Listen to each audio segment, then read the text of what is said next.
হয় ৰাজনৈতিক আদৰ্শৰ মতনৈক্য থাকিব পাৰে ৰাজনৈতিকভাৱে কোনোবাই ভাল পাব কোনোবাই বেয়া পায় কিছু ক্ষেত্ৰত ৰাজনৈতিকভাৱে আমি উত্তৰ দিয়াটো উচিত কিন্তু আজি ৰূপহীহাট সমষ্টিত ৰাজপথত সাংসদ ৰকিবুল হুছেইন ডাঙৰীয়া তেওঁৰ পুত্ৰ তানজিল হুছেইন আৰু দেহ আৰক্ষীৰ লগত যি ভৰবৰ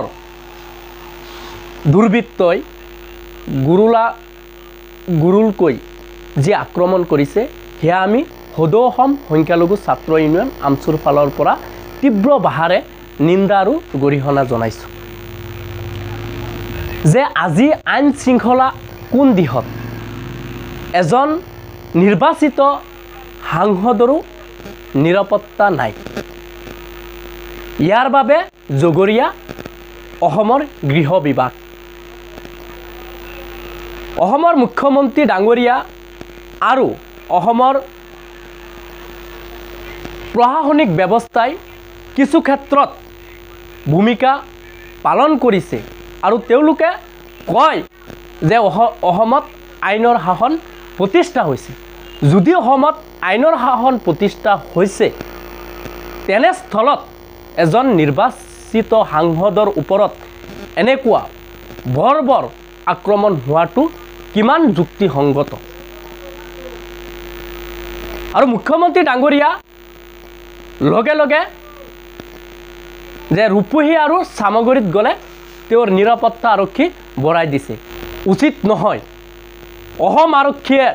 আমি আৰু অসমৰ মুখ্যমন্ত্ৰী ডাঙৰীয়াক আমি দাবী জনাইছোঁ যে অতি শীঘ্ৰে দুৰ্বৃত্তক চিনাক্ত কৰি আইনী প্ৰক্ৰিয়াত ব্যৱস্থা ল'ব লাগে ইয়া আমাৰ আমচুৰ ফালৰ পৰা দাবী গতিকে কল্যাণকামী দেশত সৰ্বতে চৰ্চা যে অসমৰ মুখ্যমন্ত্ৰী সকলো ক্ষেত্ৰত বলে ভূমিকা লয় কিন্তু অসমত গৃহ বিভাগত দায়িত্বত থকা মুখ্যমন্ত্ৰী ৰাজ্যত যদি এনেকুৱা ঘটনা হয় তে আমি সাধাৰণ মানুহৰ ওপৰতো ঘটনা যে হ'ব তাৰ কোনো প্ৰশ্নই নাহে গতিকে আমি পুনৰবাৰ দাবী জনাইছোঁ যে সাংসদ ৰকিবুল হুছেইন ডাঙৰীয়া আৰু তেওঁৰ পুত্ৰ তানজিল হুছেইন আৰু দেহ আৰক্ষীৰ লগত যি ধৰণে বৰ্বৰ আক্ৰমণ হৈছে ইয়াৰ বাবে এক কমিটি গঠন কৰি দুৰ্বৃত্তক চিনাক্ত কৰি এনেকুৱা